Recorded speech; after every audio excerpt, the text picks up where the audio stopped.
Muy buenas tardes otra vez. Veíamos en Fuera de Juego que los ancianos protagonistas de la película alcanzaban un grado de compenetración tal con los niños del orfanato colindante que los empujaba a compartir con ellos juegos e inquietudes. En Lágrimas en la lluvia anhelamos alcanzar con nuestros espectadores similar grado de identidad y compenetración. Por eso hemos dispuesto una dirección de correo electrónico a la que pueden hacernos llegar sus propuestas y sugerencias. Hemos recibido muchos correos esta semana, Cárcava. Pues muchísimos correos como cada semana, Juan Manuel. Correos como el de Juan María de Benito, quien nos solicita un programa dedicado a tratar el sentido, el valor, el abandono y el actual rechazo de la tradición española. Gloria de las Heras apunta en su correo que este año tiene lugar el bicentenario de dos genios de la música como fueron Verdi y Wagner. Podríamos hablar así de los momentos difíciles que vivió la Europa de mediados del siglo XIX. Rafael Pérez nos realiza una propuesta a la que, si se me permite, me adhiero, que es hacer un coloquio sobre la filosofía y teología subyacentes bajo la obra del gran escritor británico Tolkien. Para ilustrar el coloquio, prosigue don Rafael, podríamos recurrir a la película El Señor de los Anillos de Ralph Bakshi de 1978. Más cosas. María Cobos pide que se incluya en los planes de estudio una asignatura de filosofía desde secundaria para amueblar mejor las mentes de nuestros jóvenes y nos sugiere que para ilustrar su propuesta emitamos la película El Club de los Emperadores. Seguimos con Francisco Andrade, que asegura ser un fiel seguidor del programa y que hoy está de suerte porque nos dice que echa siempre de menos a uno de nuestros invitados más queridos, Antonio García Trevijano. Una segunda parte sobre psicoanálisis es lo que nos pide desde Valencia María Teresa Miralles y sugiere que para ello emitamos la película Freud, Pasión Secreta, dirigida por John Huston. Un tema tangencial al que hoy les expondremos, pero formulado de forma antagónica, nos llega gracias a Ruth Pérez desde Cantabria: el miedo a envejecer. La conversión es el tema por el que se interesan Rocío Maceda y Pep Castillo. Por lo demás, como bien saben nuestros espectadores, hace ya un par de semanas, celebrábamos la 100ª edición de Lágrimas en la lluvia y tuvimos la suerte de poder emitir la cinta Ordet, la palabra de Carl Theodor Dreyer. Pues bien, una queridísima espectadora y fiel espectadora del programa, Isabel Fernández Carapeto, nos ha enviado un conmovedor, hondo y hermosísimo correo al respecto. Desde aquí le enviamos, tanto a Juan Manuel como servidora, un fortísimo abrazo. Así que estos han sido los correos elegidos esta semana. Ya saben, pónganse a trabajar en los de la próxima. Saben que pueden enviarnos sus opiniones y sugerencias a la siguiente dirección de correo electrónico: lágrimas@intereconomia.tv. Repetimos, lágrimas@intereconomia.tv. Y allí estaremos, María Cárcava y yo mismo, dispuestos siempre a atender esas peticiones en la medida de nuestras posibilidades. No siempre será posible. Uno de nuestros queridos espectadores nos pide un programa sobre Tolkien.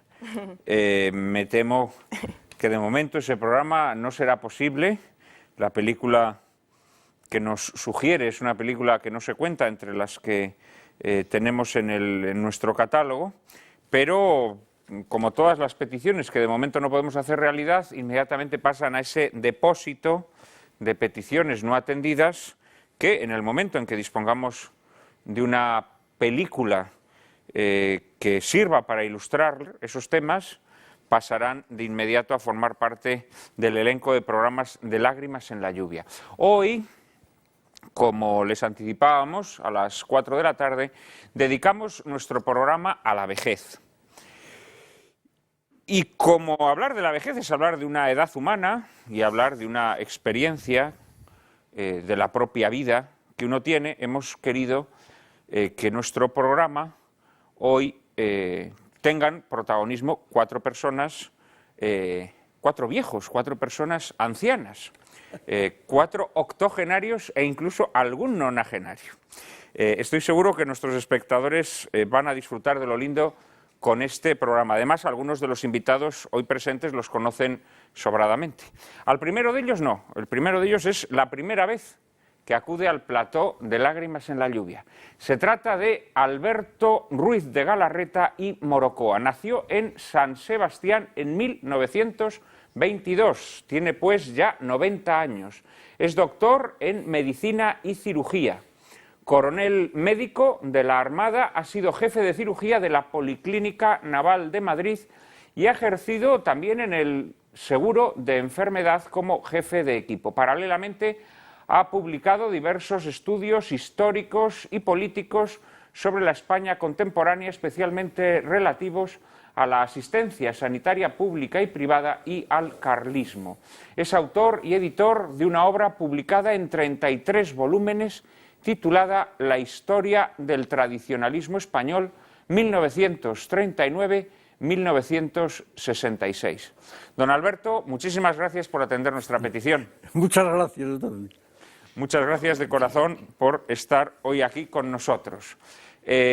También se lo tenemos que agradecer a nuestro siguiente invitado y creo además que lo agradecerán muchos de nuestros espectadores. Uno concretamente, María lo citaba, don Francisco Andrade nos solicitaba que viniese más veces por el plató de Lágrimas en la lluvia. Para nosotros es siempre un inmenso placer contar con don Antonio García Trevijano. Es abogado y pensador republicano. En 1974 organizó y coordinó la Junta Democrática de España. Ha publicado más de 1000 artículos en diarios tan diversos como ABC, El País, El Mundo o La Razón. Y es autor, entre otros, de los libros La Alternativa Democrática, El Discurso de la República, Del Hecho Nacional a la Conciencia de España, Frente a la Gran Mentira o Pasiones de Servidumbre. Su última obra, la más reciente de todas ellas, Teoría Pura de la República, es un libro valiosísimo, uno de los mejores libros de teoría política que se han escrito en los últimos tiempos. Querido Antonio, muchísimas gracias por atender nuevamente nuestra petición. Siempre las gracias a vosotros por la amabilidad de este joven matrimonio de invitarme. Muchísimas gracias de corazón. Gracias también tenemos que darle a nuestro tercer invitado. Bien saben ustedes que es una persona muy especial para quienes hacemos Lágrimas en la Lluvia y también para nuestros espectadores, pues fue una de las 4 personas elegidas para ese emblemático programa número 100 que emitimos hace apenas un par de semanas. Se trata del padre Manuel Carreira, de la Compañía de Jesús. Es licenciado en Filosofía por la Universidad de Comillas y en Teología por la Universidad Loyola de Chicago. Doctor en Física por la Universidad Católica de Washington. Ha sido profesor de Astronomía en las universidades de Washington y Cleveland y de Filosofía de la Naturaleza en Comillas. Autor de obras como Metafísica de la Materia, ha sido miembro del Observatorio Astronómico Vaticano y colaborado en proyectos como asesor de la Agencia Espacial de los Estados Unidos. Querido padre Carreira, muchísimas gracias de corazón por atender nuestra petición una vez más. Ustedes por invitarme. Muchísimas gracias. Y por último, cierra nuestro cuarteto de ases una persona que también ha estado ya con nosotros en varias ocasiones, concretamente en un programa que dedicamos a nuestro sistema sanitario, un programa en cierto modo premonitorio de lo que ha venido ocurriendo desde entonces y también en un programa que dedicamos a la Sábana Santa de Turín. Se trata de don José de Palacios Carvajal. Ha sido jefe del Departamento de Cirugía Ortopédica y Traumatología en los hospitales de La Paz, Ramón y Cajal y La Zarzuela, entre otros, así como profesor titular de dicha disciplina. Cuenta con innumerables distinciones, desde la Gran Cruz al Mérito Militar a la Gran Cruz de la Orden Civil de Sanidad. Miembro de las más prestigiosas academias de medicina, ha sido también subsecretario de Salud del Ministerio de Sanidad. Es autor de la obra La Sábana Santa, estudio de un cirujano, y más recientemente de 2 novelas, El misterio de la caja de música y El ojo de Nefertiti. Querido don José, muchísimas gracias por atender nuevamente nuestra petición. A vosotros, sabes que estoy muy a gusto aquí. Bueno, y como es costumbre en nuestro programa, y aunque sea muy someramente, porque ciertamente la película de hoy pues es una película que espero que a nuestros espectadores les haya hecho pasar el rato, pero no es una gran obra maestra del cine, pero seguramente sí estará bien que comentemos algunos aspectos de la película. Voy a darle la palabra en primer lugar a nuestro nuevo invitado, a don Alberto Ruiz de Galarreta. ¿Qué aspectos le han llamado la atención de esta película que hemos visto, fuera de juego? Bueno, en primer lugar, hay una estimación superficial de la película.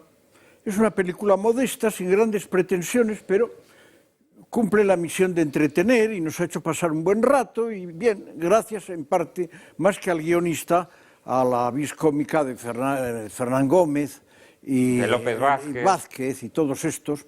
Y bueno, no es una gran película, pero tampoco es... podemos silenciar nuestro agradecimiento porque nos ha hecho pasar un buen rato. Ahora bien, una estimación más seria que la epidérmica, pues a mí me obliga, en conciencia, a advertir que esa película es en parte, tiene su ración de veneno, es algo venenosa. Porque además reincidente, no de una manera casual, sino que tiene 3 secuencias que son fuentes del mismo error, que es acercar al gran público, que no es muy crítico, a esa idea muy complicada, pero para eso está el padre Carreira, ¿verdad?, de que el fin justifica los medios.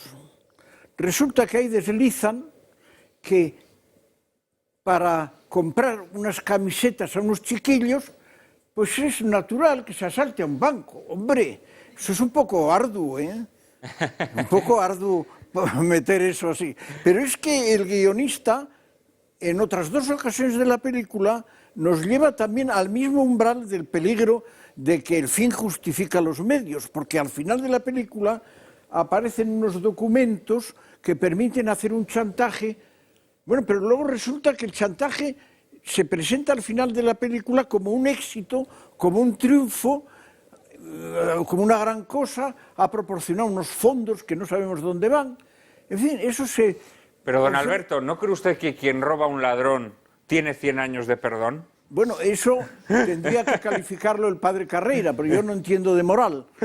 Y el refranero español a veces es engañoso, porque claro, también de refranes de esos tenemos eso de, no sé si era uno de el ladrón de Andalucía, que a los pobres robaba y a los ricos robaba y a los pobres socorría. Bueno, eso no se puede aceptar sin echar unas cuantas firmas. Yo me alegro mucho de que esté aquí el padre Carreiras, al cual yo le paso esa pregunta que usted me hace, porque sabe mucha más moral que yo. Vamos, no es que sepa más, es que yo no sé ninguna, ¿verdad?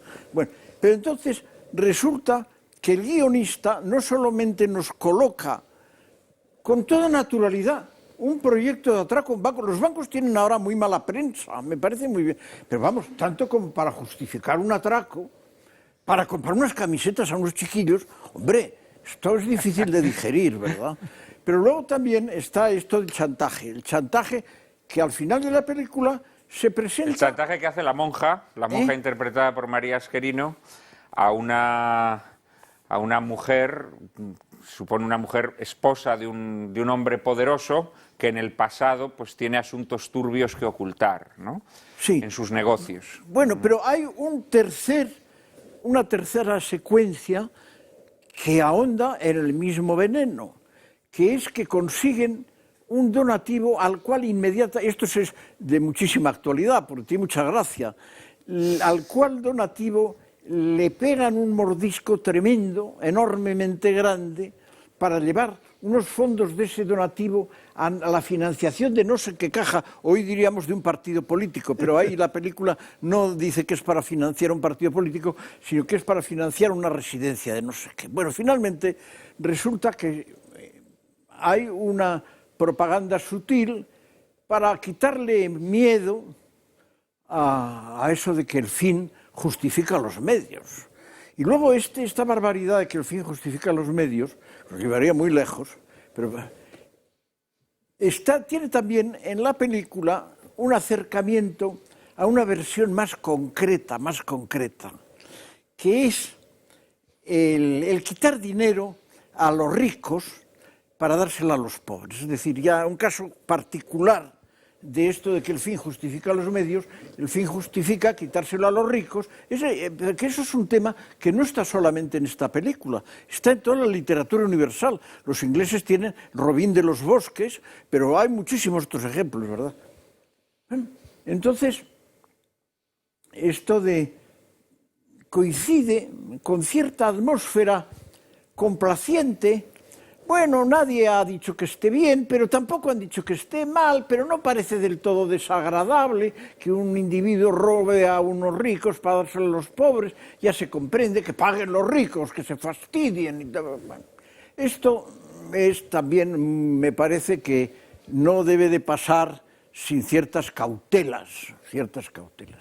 Pero es que esto está muy en el ambiente, pero no solo en España. Yo leí en la prensa, a propósito de estos líos de moros que hay por Palestina y por ahí, sí, que hay no sé qué grupo de moros que tiene mucho éxito porque una parte del botín de guerra y no sé qué lo dedica a los menesterosos de la población donde asienta, que viene a ser la misma historia, ¿no? Claro, esto es complicado.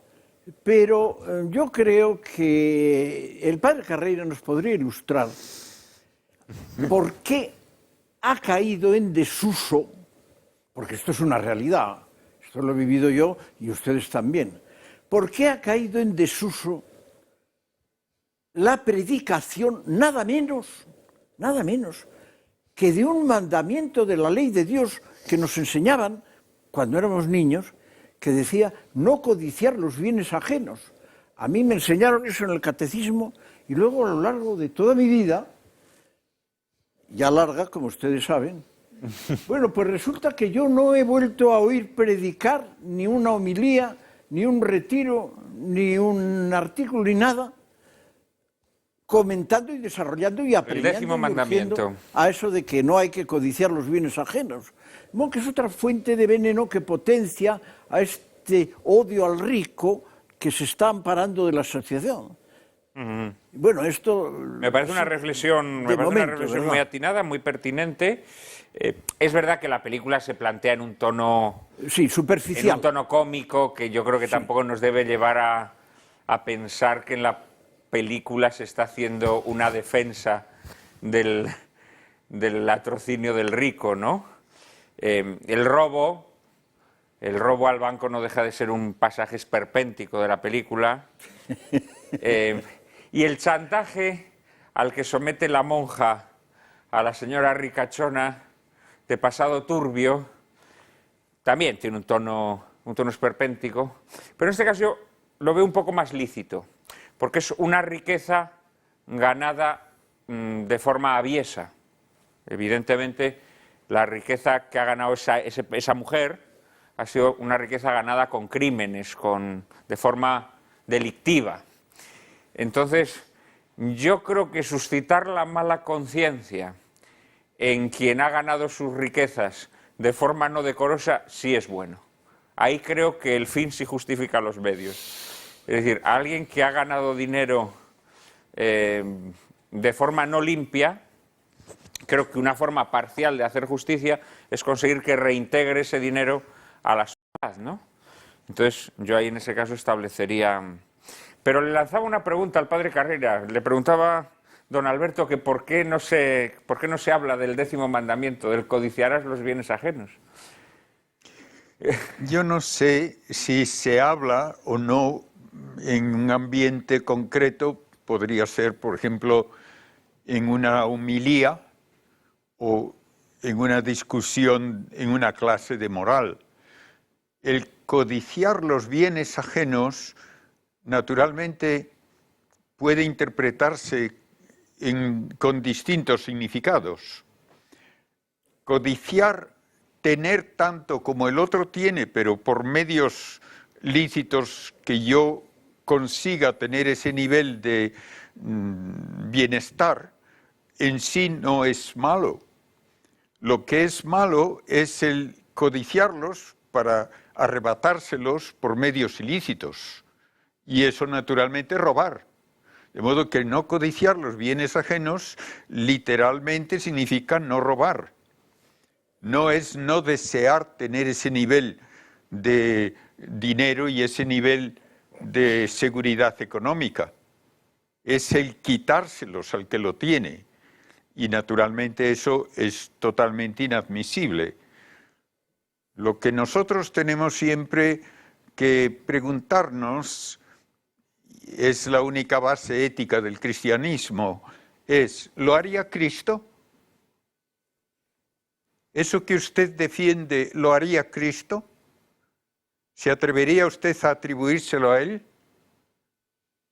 Y me parece a mí que con ese baremo para juzgar las cosas tiene uno que estudiar muy exactamente lo que dice y por qué lo dice y cómo lo dice.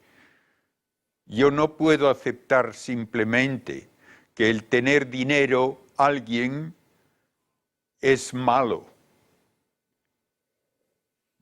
Ni tampoco puede decirse que el quitárselo, por lo tanto, es un acto aceptable. Recordemos que en toda la Biblia se da la impresión precisamente de que aquel que es fiel a Dios también recibe de Él una prosperidad material. Ese es el modo en que se habla casi siempre en el Antiguo Testamento. Dios no permite que sufran falta de recursos aquellos que confían en Él y que quieren hacer su voluntad. Ambas posturas pueden ser extremadas si se toman como una indicación o bien de que a Dios le agrada lo que uno hace y por eso le da riqueza, y el que no la recibe quiere decir que no está agradando a Dios, eso sería una conclusión falsa, y la otra sería también el decir que en el momento en que yo tengo riqueza ya puedo estar seguro de que estoy bien. Hay un poco de esto, creo todavía, dentro del modo de pensar de los judíos, que para ellos el tener riqueza es una señal de bendición de Dios. Y eso naturalmente actúa como un estímulo también para que hagan lo posible por crecer en el nivel económico. Sí, lo que pasa es que ahí ya llega un momento también en que crecer en nivel económico te puede poner al servicio del dinero, ¿no? Exactamente. Contra lo que nos advirtió Cristo también, ¿no? Por eso digo que no se puede sacar de quicio ese punto de vista sin caer en cosas que realmente no siguen el ejemplo de Cristo. De modo que tenemos que matizar lo que decimos en ambos casos. En la película, una nota constante en la película es que estos viejos están solos, están abandonados, ¿no? Al único al que se le ven familiares es a José Luis López Vázquez, cuando ingresa en la residencia, pero la nota constante de todos ellos es la soledad, el abandono de sus familiares, de sus seres queridos. ¿Creéis que esta es una nota característica de la situación de los ancianos hoy? Antonio. Creo que sí. ¿Crees que los ancianos...? Su introducción ha sido francamente sintética y buena. Los pueblos antiguos no solo es que estuviera su cultura basada fundamentalmente en las tradiciones, sino que el progreso de los pueblos primitivos se retrasaba más que otros pueblos que no tenían unas tradiciones tan fuertes, hasta que en la época moderna, cuando llegó la época de las grandes revoluciones, cito por ejemplo a la revolución bolchevique, a Lenin, que es para mí el ejemplo más típico de un gran revolucionario, pues Lenin fue sorprendido al día siguiente de la toma del Palacio de Invierno, del cañoneo de la Aurora. Estaba en el Instituto Smolny, que estudiaban las señoritas, había tomado posesión de su despacho. y estaba subido en una butaca, clavando en la pared el retrato de Pedro el Grande. Entró Trotsky, lo sorprendió y se quedó extrañado de que estuviera nada menos que clavando la tradición en su despacho. Y le preguntó, le dijo, pero ¿no temes que se te caiga en la cabeza? Y él respondió con una maravillosa reflexión, que no hay revolución sin tradición, y que él, el sueño suyo era para Rusia el de Pedro el Grande, que como no lo podía conseguir por los medios tradicionales, había cambiado los medios para conseguir lo que la tradición pretendía, que Rusia, electricidad. El ejemplo holandés lo tuvo presente siempre Lenin. Por esa razón, a mí me ha extrañado muchísimo estos días que he leído en la prensa que un ministro japonés, si hay hoy en el mundo, creo, un pueblo más reverencial hacia los padres, hacia los abuelos, hacia los ancianos, es el japonés. Pues ha habido un ministro de Japón donde ha propuesto suprimir las ayudas para prolongar la edad, dejar que se mueran cuanto antes los viejos y los ancianos, porque el coste para el Estado, que antes tú lo has indicado, es insoportable. Bueno, este hombre, yo creo que en Japón no ha habido jamás un rechazo mayor a una autoridad. No sé si habrá dimitido o lo habrán echado. Con eso quiero ratificar tus palabras, pero poniendo un ejemplo del gran revolucionario que es Lenin y un ejemplo de un pueblo basado en las tradiciones y que quiere abandonarlas, como este ministro. Creo que esas dos anécdotas alumbran tu discurso inicial. Quizá el problema de Lenin era que ese sueño que quería él, ¿no? La grandeza de la Rusia, claro, el fin no justifica los medios, ¿no? Bueno. Podríamos decir. Tenemos que hacer una pequeñísima pausa, una breve pausa. En apenas un minuto estaremos nuevamente con todos ustedes hablando de la vejez.